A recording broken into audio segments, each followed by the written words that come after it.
Top quality और consistent performance के लिए सिर्फ सिल्वर पंप्स। टॉप क्वालिटी और कंसिस्टेंट परफॉर्मेंस के लिए सिर्फ सिल्वर पंप्स, नाम याद रखना। आपण सध्या या ठिकाणी आष्टी शहरात आहोत। या ठिकाणी पाहू शकतो की मंत्री पंकजाताई मुंडे यांचा वाढदिवस जो आहे तो उद्या साजरा होणार आहे। आपण पाहू शकतो या ठिकाणी आष्टीमध्ये लोकनेत्या म्हणून पंकजाताई गोपीनाथराव मुंडे यांच्या वाढदिवसाचे जे आहेत ते शुभेच्छाचे बॅनर लागलेले पाहायला मिळतात। या ठिकाणी आपण पाहू शकतो की विजय गोल्हार मित्रमंडळाच्या वतीनं हे जे पूर्ण बॅनर जे आहेत ते आष्टी शहरामध्ये लावलेले आहेत। आपण सध्या आष्टीतील लोकनेते गोपीनाथराव मुंडे चौकामध्ये आहोत।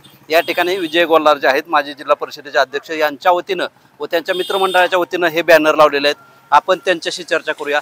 काय सांगाल, पंकजाताईंचा उद्या वाढदिवस होतोय, हे बॅनर लावल्यात, नेमकं काय कार्यक्रम असणार आहे वाढदिवसानिमित्त?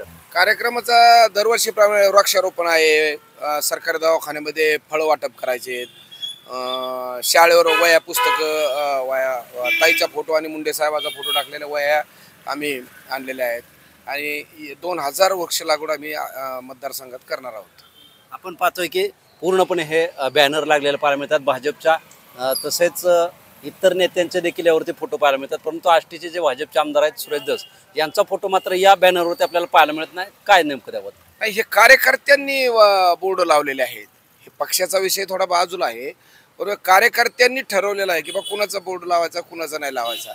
त्यामुळं असं काही नाही, ते तर आमदारच आहेत ना, या मतदारसंघाचे नेते पण आहेत, राज्याचे नेते पक्षाचे, त्यामुळं असं काही नाही। दरवर्षी असेच म्हणजे चालू वर्षीच असे फोटो टाकलेले असं काही नाही। गेल्या म्हणजे पंकजाताईचा वाढदिवस जेव्हापासून साजरा करतो तेव्हापासून विजय गोल्हार मित्रमंडळाच्या वतीने असेच बोर्ड छापले जातात आणि लोकनेते गोपीनाथ मुंडे साहेब म्हणजे 92 सालापासून आम्ही वाढदिवस असाच आष्टी शहरामध्ये ज्या त्या परिसरामध्ये साजरा करतो।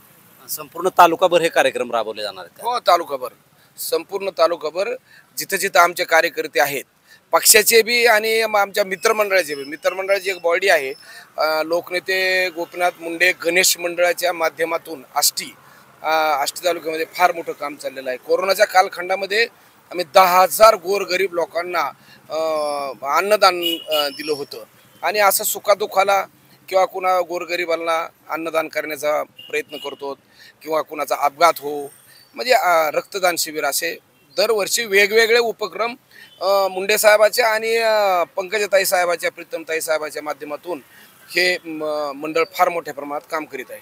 हे सार्वजनिक कार्यक्रम घेत असताना आमदार सुरेश धसांना आपण या कार्यक्रमाचं निमंत्रण दिलंय का? काय सांगताय? सांगितलं होतं, त्यांचा फोन केला होता त्यांना, पण त्यांचा परत रिप्लाय आला की बा मी पाहतो आणि येण्याचे प्रयत्न करतो।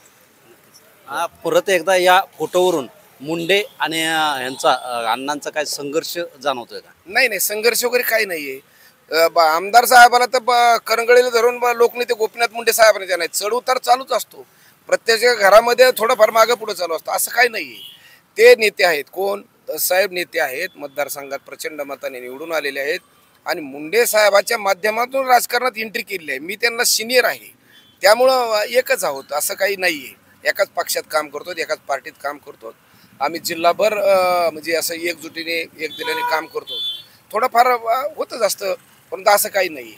नक्कीच आपण पाहतोय की उद्या पंकजाताई यांचा वाढदिवस होतोय। याच पार्श्वभूमीवर या आष्टी तालुक्यामध्ये मोठ्या प्रमाणात वृक्षारोपण असेल, इतर सामाजिक जे उपक्रम आहेत ते राबवले जाणार आहेत, परंतु हे जे वाढदिवसाचे पंकजाताईचे बॅनर होते यावरती आमदार सुरेश धस यांचा जो फोटो वगळला आहे त्यावरती कार्यकर्त्यांच्या भावनेनुसार हा जो बॅनर आहे ते लावल्याची जी भूमिका आहे ती यांनी एवढी स्पष्ट केलेली आपल्याला पाहायला मिळते। कॅमेरामन शरद गर्जेसह शीतल कुमार मोठे, TV9 मराठी, आष्टी, बीड।